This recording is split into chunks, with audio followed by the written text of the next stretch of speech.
diet itu bukan hanya tentang membatasi makanan, tapi diet itu adalah pengaturan pola makan yang baik.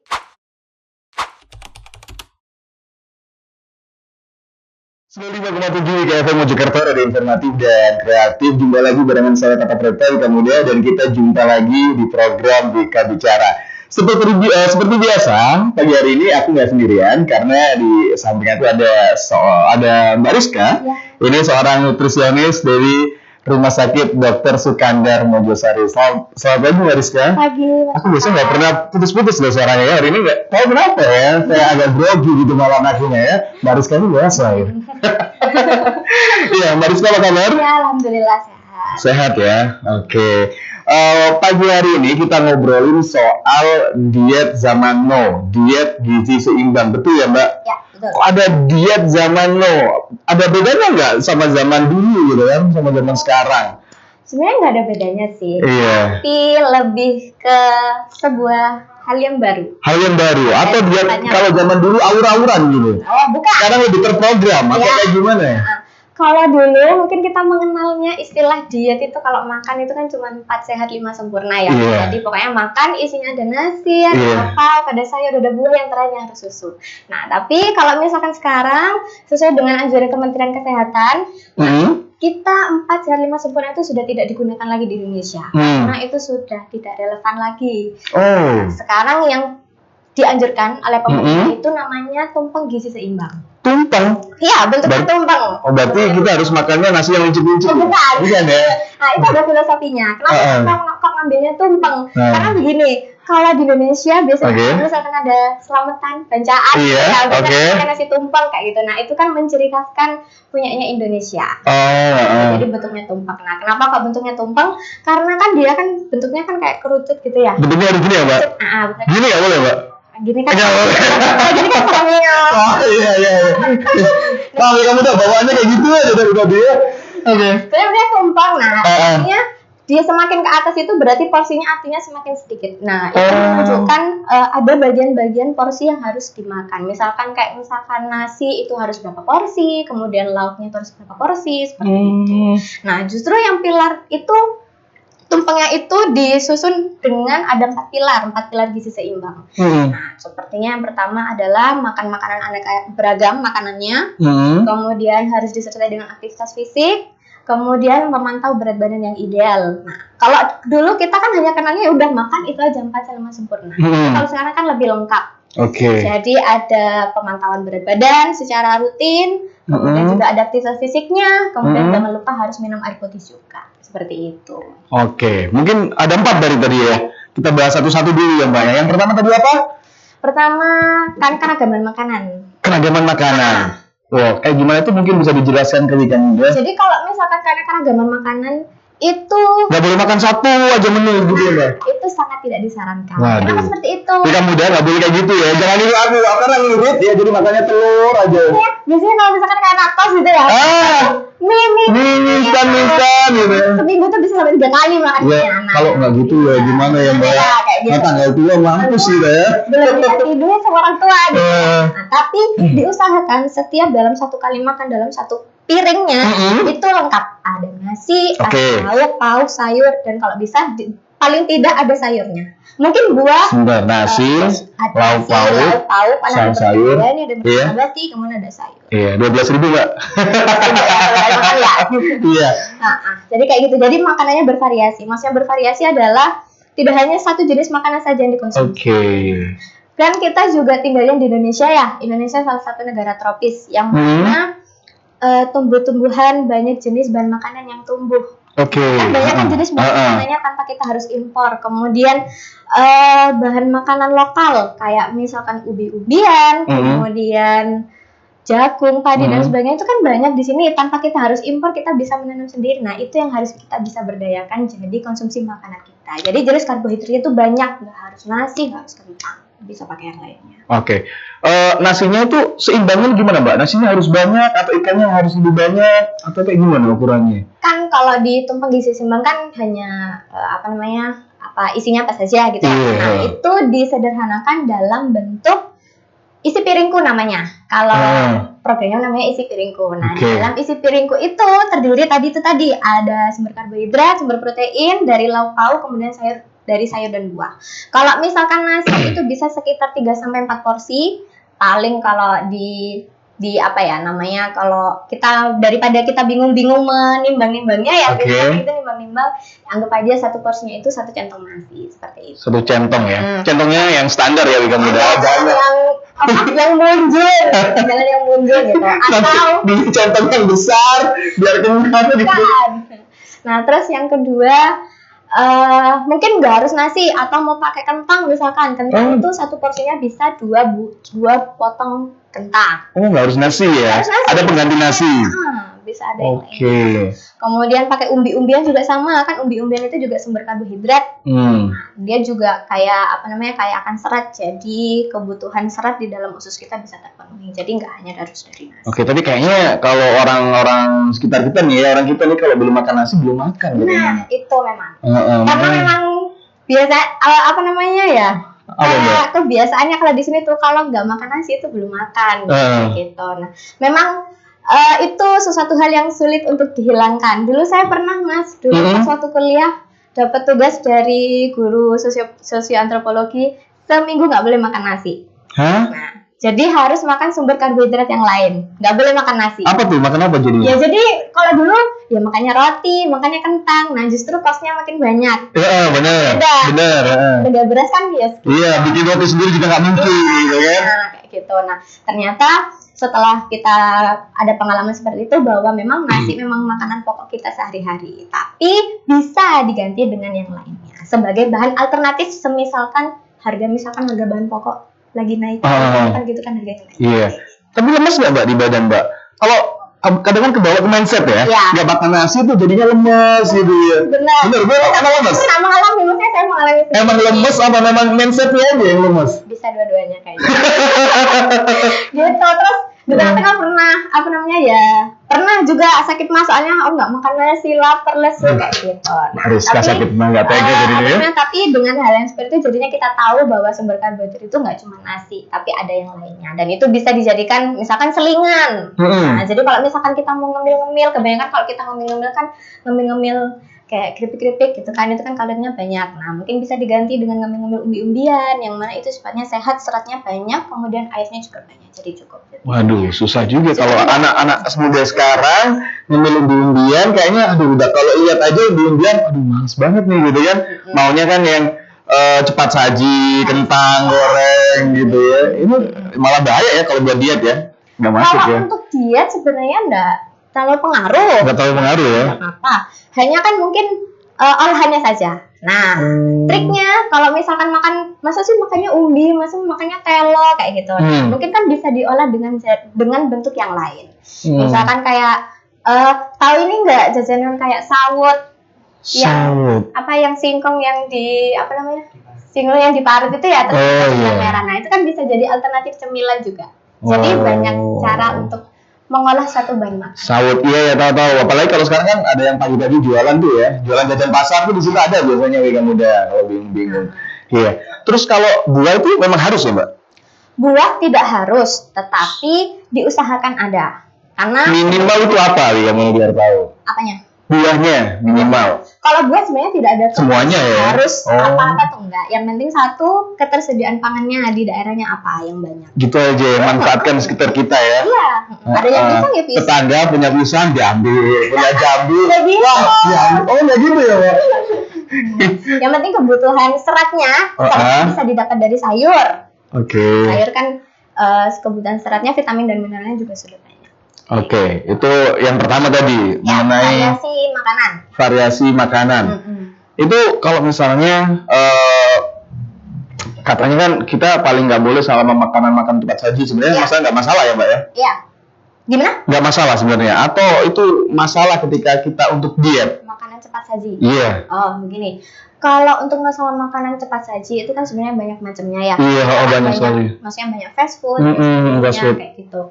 Kalau untuk diet, misalkan kita dalam konteksnya menurunkan berat badan, mungkin perlu dihindari karena makanannya dalam konteks menurunkan berat badan. Memang diet itu ada beberapa konteks. Oh begini, Oke. Selain menurunkan berat badan, kita tahunya ini diet itu menurunkan berat badan. Oke. Mungkin balik ke harfiahnya dulu ya. Dari kata diet. Diet itu kalau misalkan teman-teman searching di KBBI, Kamus Besar, itu adalah pengaturan pola makan yang baik dan benar sesuai dengan kebutuhan. Tapi banyak yang beredar di masyarakat, diet itu tentang menurunkan berat badan. Padahal diet itu bukan itu maksudnya. Sebentar, dia tadi di Kamus Besar Bahasa Indonesia pengaturan pola makan.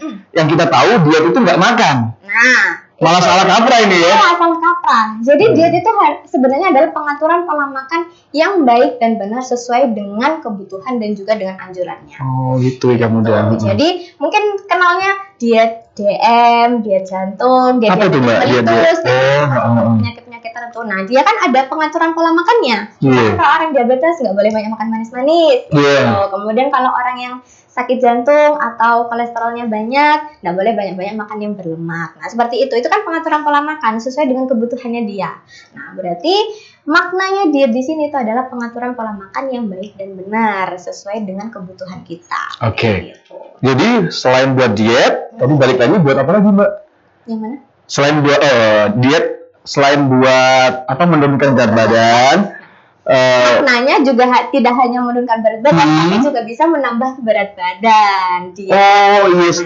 Jadi malah sebaliknya juga ya. Bisa kayak gitu. Jadi kalau misalkan ada semua program, Mbak, aku mau meningkatkan berat badan, ya udah oke, kita bikin diet kamu kayak gitu. Kita tambah kalori kamu dalam makannya untuk meningkatkan berat badan kamu seperti itu. Wah, enak ya kalau ahli gizi ya gini ya. Kalau kita nggak tahu gimana idealnya gitu ya. Gini Mbak, idealnya kita balik ke ideal tadi. Ideal berat badan seorang tuh berapa sih atau ngaturnya gimana gitu? Taunya kita gimana gitu idealnya badan kita sendiri? Bisa dihitung. Dari mana tuh? Pakai rumus indeks massa tubuh namanya. Aduh, kuliah lagi nih kan. Gampangnya kalau misalkan saya dulu belajar gizi tuh kalau mau ngitung berat badan itu ada namanya indeks massa tubuh. Nah, itu tuh range normalnya orang-orang. Indeks massa tubuh tuh rumusnya berat badan dibagi tinggi badan dikuadratin. Nah, itu ada range normalnya. Contohnya langsung aja, misalnya tinggi badannya 150. Iya, misal 150, terus berat badannya misalkan 50. Nah, itu mungkin sekitarnya kalau nggak salah IMT-nya sekitar 22. Nah, sedangkan kalau range normalnya untuk kita di Indonesia, kita pakai standarnya 18,5 sampai 25. Nah, kan itu masih masuk range itu, berarti dia masih kategorinya normal. Kayak gitu. Mungkin Mas Tata mau nyoba? Saya 165. Oh ya, boleh. Coba ya Mas. Iya. Berat badannya berapa? Berat badan saya berapa terakhir? 60 sih ya gitu. Iya. 60 dibagi tingginya berapa? 165. 1,65. Iya. Nah, yang bagus ya. 22,04. Nah, itu masih masuk, masih bagus. Artinya dia masih dalam range normal. Massa tubuhnya masih normal. Tapi mungkin perlu ada pemeriksaan lebih lanjut, misalkan pengukuran proporsi lemak, kemudian otot, massa otot itu ada kayak gitu. Jadi bisa lebih spesifik misalkan pingin dietnya tentang apa kayak gitu tuh bisa lebih spesifik. Iya, ini lebih gendut lagi sih Mbak sebenarnya. Nah, ini jadi aku podcastku sendiri ya, jadi ini podcastnya Wika ya. Tidak mudah. Malah ini jadi personal lah. Kayak gitu. Oh gitu. Berarti kalau misalnya pola makan diet untuk mengurangi berat badan sama menambah berat badan juga beda ya Mbak? Beda. Karena beda. Karena prinsipnya kalau misalkan kita makan itu prinsip keseimbangan balance. Artinya jumlah input sama jumlah outputnya juga harus sama. Beda tambahan piringnya atau beda yang dimakan Mbak? Misalnya kalau yang diet tadi mengurangi berat badan misalnya sehari 3 kali, kalau yang nambah dari 4 kali, 5 kali gitu atau kayak gimana? Iya sama dua-duanya. Jadi menambah jumlahnya dan juga mungkin jenis makanannya. Itu ya. Jadi mungkin gini, kalau misalkan mau menurunkan berat badan, kita cari makanan yang sifatnya rendah kalori. Apa tuh Mbak? Rendah kalori itu maksudnya. Kemudian kan bingung kalau rendah kalori, karbohidrat itu kan bingung nih kamu dari apa sih itu gitu. Jadi makanannya itu carinya rendah kalori. Maksudnya rendah kalori itu artinya dia kandungan kalorinya tidak terlalu banyak. Karena kan satu makanan itu kan kalorinya kan biasanya banyak. Contohnya? Kalau orang diet, biasanya dia itu akan menghindari nasi karena dia kalorinya banyak. Kalorinya sekitar 175 kalori. Berarti kalau pengen gendut tinggal tambahin nasi. Logikanya gitu ya? Logikanya seperti itu. Tapi mungkin kalau mau menurunkan berat badan, nggak pakai nasi misalkan. Mau pakai nasi merah atau mau pakai kentang juga boleh. Kita cari alternatifnya yang lain, tapi setara dengan 1 gram nasi. Sehingga dia tidak terlalu banyak kalorinya yang banyak. Kayak gitu. Oh, kayak gitu ya mudah. Iya. Oke. Itu yang pertama soal karena keanekaragaman makanan tadi ya. Yang kedua Mbak, apa tadi? Yang kedua, jangan lupa beraktivitas fisik. Nah, ini yang berat nih Mbak. Apalagi kalau aktivitas kita udah jam 7 pagi kita kerja, atau jam 8 pagi kita pulang sore, malam udah capek kan? Capek, udah pegel semuanya. Mbak, kita pengennya tuh, ikan muda pasti ya nggak pakai apa-apa, tiba-tiba sih langsung gitu. Itu sesuatu yang mustahil. Nggak bisa ya? Nggak bisa. Di sini langsung semua, ini makanan. Ini, jadi prinsipnya itu kan balance yang tadi saya bilang. Keseimbangan ya antara jumlah input dan juga jumlah output. Ya kalau input kan dari makanan minuman gitu. Kemudian kalau misalkan suplemen boleh. Kemudian kalau misalkan outputnya itu pertama tergantung dari aktivitas fisik kita. Nah, kita kan ada aktivitasnya masing-masing. Misalkan kayak kita ini, anak muda-muda gini mungkin misalkan sekolah. Kemudian kalau misalkan kan kita kerja, aktivitasnya ibaratnya sedang. Itu kurang ya Mbak kayak gitu itu Mbak? Nggak apa-apa. Tapi misalkan udah ibu rumah tangga, dia kan aktivitasnya tidak banyak. Jadi misalkan dia melakukan pekerjaan rumah kayak misalkan mencuci, kemudian nyapu, ngapa-ngapa. Nah, itu juga termasuk aktivitas fisik. Nah, terus misalkan beda lagi aktivitas fisiknya orang-orang yang misalkan kerjanya di proyek-proyek. Nah, itu kan dia kan aktivitas banyak. Aktivitasnya berat. Nah, itu berarti kebutuhan kalorinya juga harus tambah. Kayak gitu. Karena harus menyesuaikan juga dengan aktivitasnya dia. Oke. Dan Sekarang juga usia juga bisa mempengaruhi juga. Kebutuhan kalorinya juga. Karena kebutuhan kalori adik bayi, kemudian remaja, ibu hamil dan ibu nyusui, lansia itu berbeda. Gitu. Jadi banyak faktornya. Kalau misalnya pekerja nih ya, masuk pagi sampai pulang sore gitu kan Mbak. Nah, ini sebaiknya olahraganya ngapain nih? Di jam berapa gitu? Aktivitas fisik. Iya, kan dari olahraga kan harusnya kan, biar lebih mantep gitu kan. Kalau di kerja biasanya kan mungkin kebanyakannya duduk ya. Duduk kayak gitu. Nah, mungkin bisa senam. Biasanya kalau di kantor itu kadang itu ada senam apa ya namanya itu? Senam yang sekitar 10 menit sampai 20 menit. Di kantor Mbak. Teman-teman ketawa nanti Mbak. Jadi akhirnya diistirahatkan. Cuma istirahat aja. Kemudian kalau misalkan untuk aktivitas fisik mungkin bisa pagi-pagi sebelum berangkat itu ya, subuh 30 menit. Olahraganya ringan-ringan saja. Apa itu? Lari boleh, kalau kuat lari boleh. Tuh, atau misalkan mau bersepeda juga boleh, nggak apa-apa. Nah, aktivitasnya itu nggak harus yang berat-berat, nggak harus angkat besi gitu. Nggak mungkin angkat motor, nggak usah. Kamu malah jadi masalah baru nanti ke rumah sakit kan? Jadi aktivitasnya yang ringan-ringan saja. Yoga bisa, senam pagi yang mudah, yang gerakannya mudah-mudah juga bisa. Apalagi di YouTube banyak ya tutorialnya ya. Tutorial senam kardio, senam aerobik, nah itu kan banyak. Jadi bisa dicontoh. Iya. Berarti Mbak Rizka juga biasanya olahraga senam-senam gitu ya? Atau ringan-ringan seminggu sekali? Setidaknya ada aktivitas fisik yang dipakai. Gitu. Walaupun ibu rumah tangga itu sebenarnya juga sudah aktivitas fisik loh. Ngepel, nyuci, kemudian menyapu itu juga salah satu termasuk aktivitas fisik. Jadi enggak tapi masalah kebanyakan, maaf nih ya ibu rumah tangga, yang beratnya lebih biasanya ibu rumah tangga tuh Mbak malah. Tapi kenapa ya? Apanya? Beratnya berlebih maksudnya. Beratnya berlebih. Ya. Akhirnya kan kebanyakan ibu rumah tangga akhirnya mau diet gitu. Padahal di rumah udah aktivitas banget juga kan. Jam tidur kurang bisa mempengaruhi. Jam tidur tuh kalau misalkan kita kurang apa kebanyakan tuh Mbak? Kurang, jam tidur yang kurang. Karena biasanya kan kalau ibu rumah tangga itu kan kadang malah bobonya kan lebih malam kan kadangnya gitu. Nah, itu juga bisa mempengaruhi. Walaupun aktivitas fisik tapi aktivitasnya banyak karena dia banyak gitu. Nah, tapi jam tidurnya kurang. Kalau dewasa kan harusnya 6 sampai 8 jam sehari. Nah, kalau misalkan kurang itu juga bisa mempengaruhi. Kalau makan juga tadi ya balik lagi apa aja karena udah lapar dan lain sebagainya akhirnya dimakan semua. Itu berarti benar-benar nggak bisa nih Mbak. Aku nih kalau bahasa Jawa ngenyang lagi gitu ya. Benar nggak bisa kalau ngatur pola makan aja yang pertama tadi. Olahraga nggak dilakuin sama sekali. Nggak bisa. Jangan mimpi kamu dah ya. Karena gini, kalau misalkan kita cuma makan terus, kalau misalkan hanya makan terus, itu nggak ada yang dibakar, energinya nggak dibakar, dia akan ditumpuk dalam tubuh. Nah, kelebihannya itu akan tersimpan dalam lemak. Nah, lemaknya itu nanti yang akan menambah berat badan. Nah, gitu kamu dah ya. Tapi kita harus berhenti sejenak, nanti kita bakal lanjut lagi ya. Jangan kemana-mana, tetap di Wika Bicara.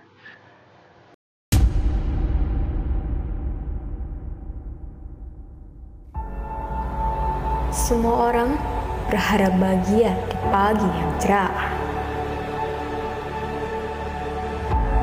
Namun, berbeda dengan berita kenyataan yang kini beredarnya kasus penculikan.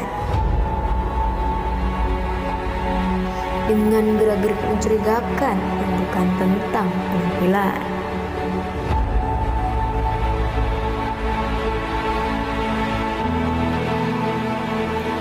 Tak terbayang suasana hati para korban.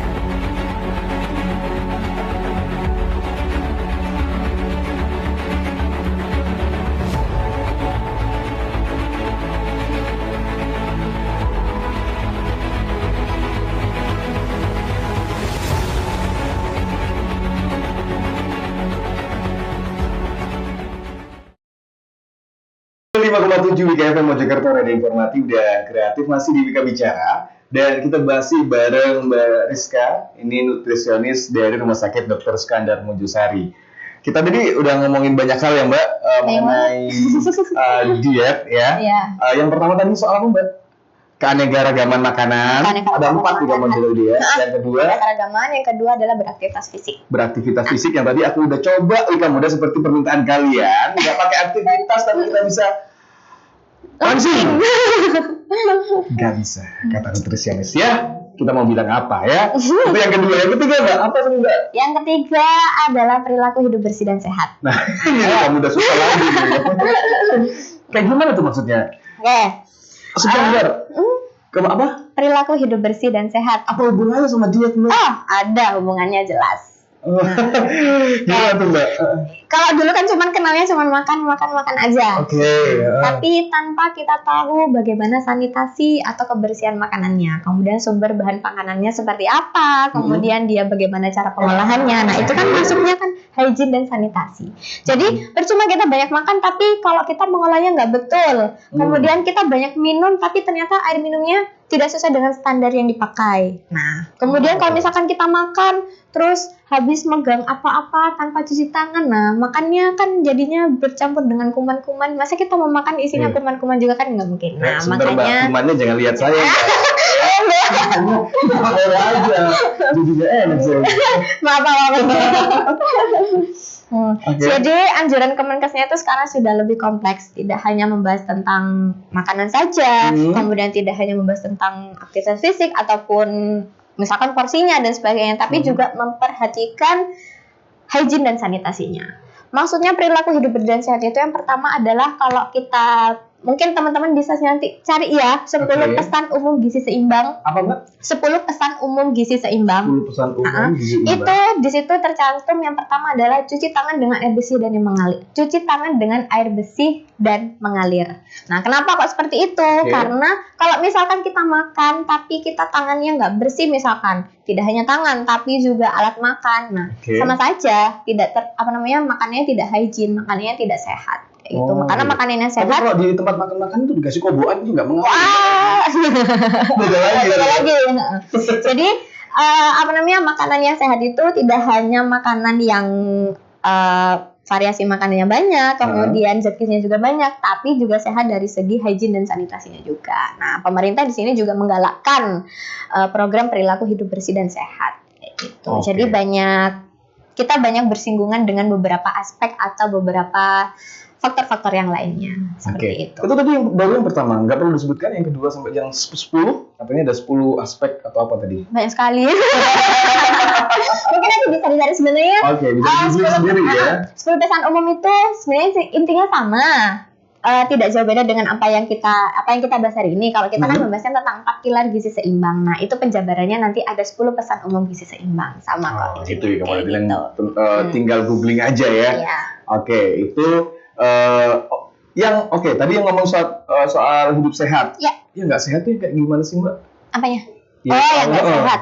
Oke, kalau misalkan nggak sehat, mungkin bisa berawal dari perilaku. Nah, kebiasaannya gini, kita misalkan ambil makanan, kita beli makanan, ambil asal comot aja. Nah, sekarang kita banyak dianjurkan untuk bisa membaca label kemasan.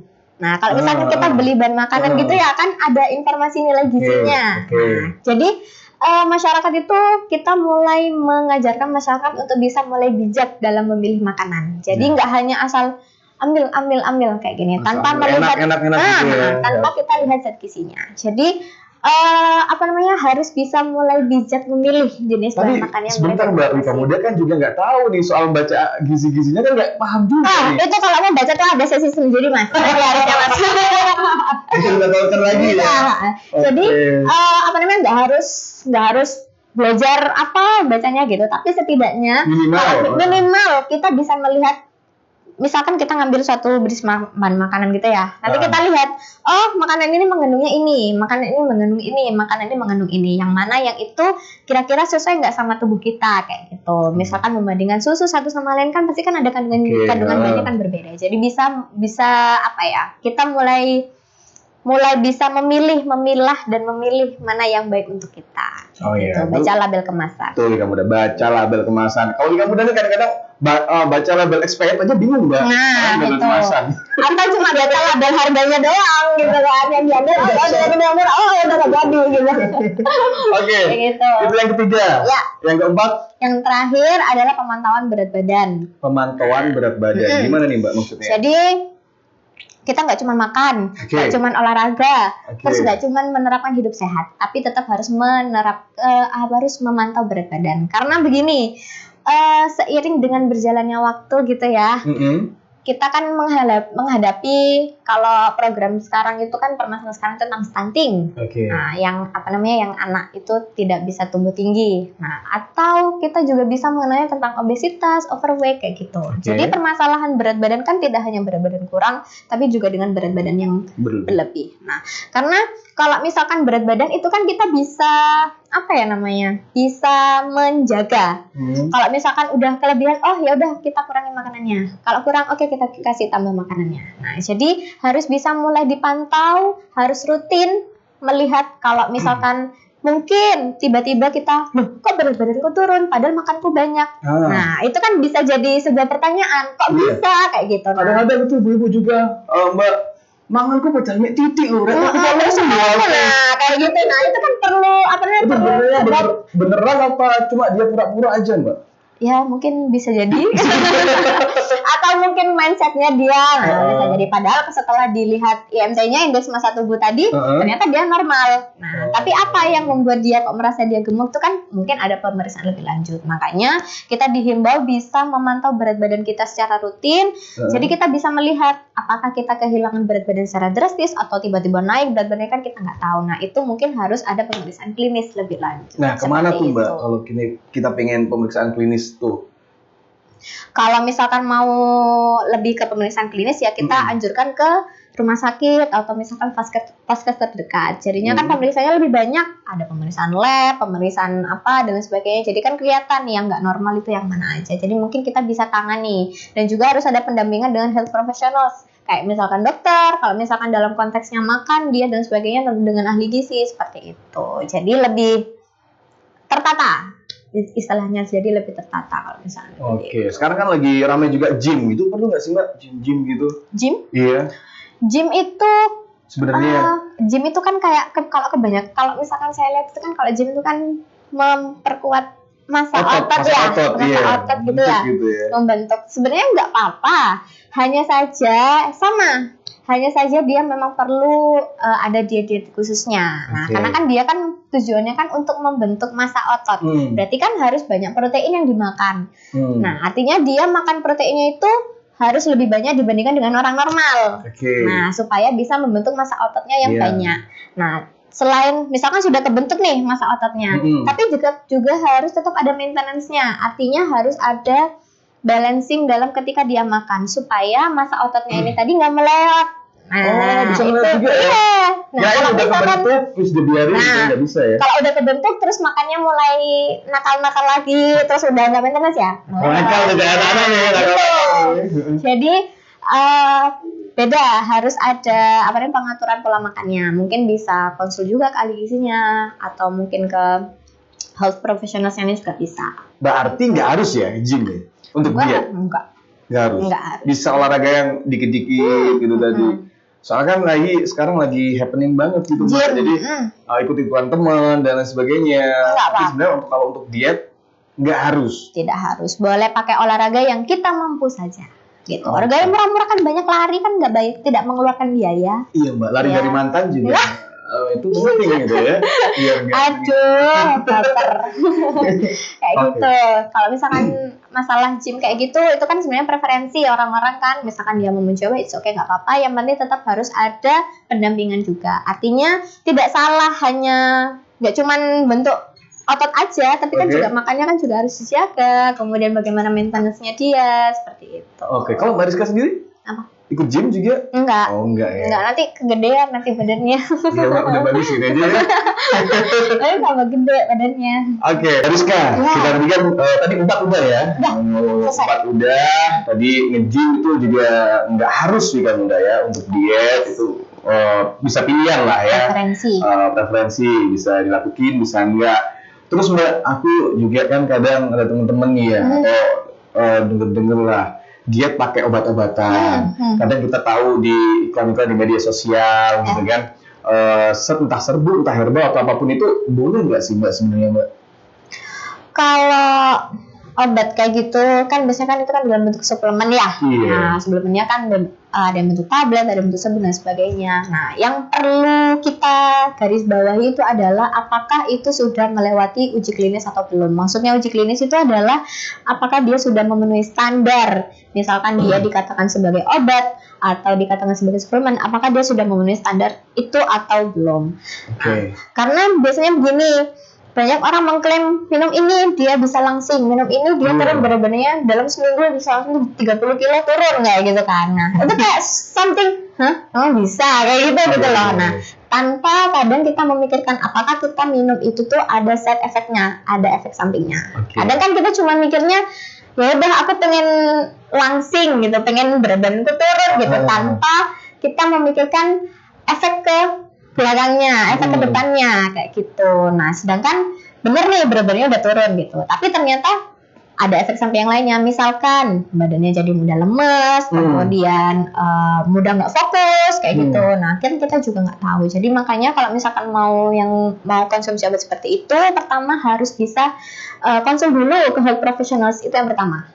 Gitu, kembali lagi harus bisa konsul ke health professionals, boleh ke dokter atau ahli gizi, karena itu tadi kita harus bisa lihat dia punya uji klinisnya atau tidak, seperti itu. Iya, dengar-dengar juga kan ada yang konsumsi obat itu, ada yang juga meninggal. Benar nggak sih Mbak? Nah, kayak gitu tuh nggak tahu bener enggaknya ya, tapi kan kebanyakan ya itu tadi kita berbicara tentang efek sampingnya. Nah, kadang kita juga nggak tahu kayak gitu. Kadang gak hanya konsumsi kayak gitu, diet ekstrim bahkan masalah dia nggak makan sama sekali. Nah, itu kan juga bisa menyebabkan seperti itu. Karena apa? Logikanya nggak ada makanan yang masuk, dia hanya kepinginnya berat badannya langsung turun instan, cepat, tanpa dia memikirkan side effect-nya kayak gitu. Bisa jadi dia badannya lemas, anemia, kemudian kehilangan fokus dan sebagainya, kemudian jadinya dia tidak punya tenaga. Nah, kayak gitu, itu yang perlu diperhatikan. Jadi selagi kalau misalkan kita kepingin diet, kalau kita kejar dulu dari makanan, jadi pola makan yang terbentuk. Nggak harus, jadi meniatkannya itu bukan untuk menurunkan berat badan, tapi untuk mengubah pola hidupnya menjadi lebih baik, menjadi pola hidup yang sehat, seperti itu. Tuh, kamu udah ya. Oke Mbak, sebelum kita akhiri kita di pagi hari ini, mungkin ada pesan-pesan buat Ika Muda nih, apa nih soal diet nih? Simpulan lah dari semua dari obrolan kita pagi hari ini.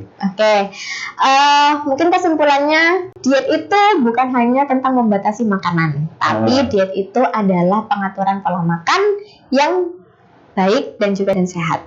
Jadi pengaturan pola makannya itu tidak hanya membatasi makanan, tapi harus mengikuti anjuran dari Kementerian Kesehatan yang sudah kita tahu, yaitu dengan tumpang gizi seimbang. Mari kita terapkan diet gizi seimbang supaya hidup kita bisa lebih sehat, long life learner-nya juga bisa jalan. Nah, kemudian kita bisa beraktivitas seperti biasanya, seperti itu. Kalau bikin tagline gitu ya biasanya, cause you are what you eat. Karena kamu adalah apa yang kamu makan. Nah, kayak itu gitu. mudah ya. Cause you are what you eat. Kamu adalah apa yang kamu makan. Jadi makannya baik-baik aja gitu. Jadi aneh-aneh ya. Oke, ada tambahan dari sekarang? Udah, akhirnya ya tuntas sudah perbincangan kita pagi hari ini sangat bermanfaat dan semoga bisa bermanfaat juga buat Wika Muda semuanya. Dan akhirnya Wika Muda tuntas sudah obrolan kita pagi hari ini. Siapa tahu kita bisa nanti disambung lain waktu ya Mariska ya dengan tema-tema yang berbeda. Akhir kata saya tetap lanjut pamit. Wassalamualaikum warahmatullahi wabarakatuh. Sampai jumpa lain waktu dan bye-bye.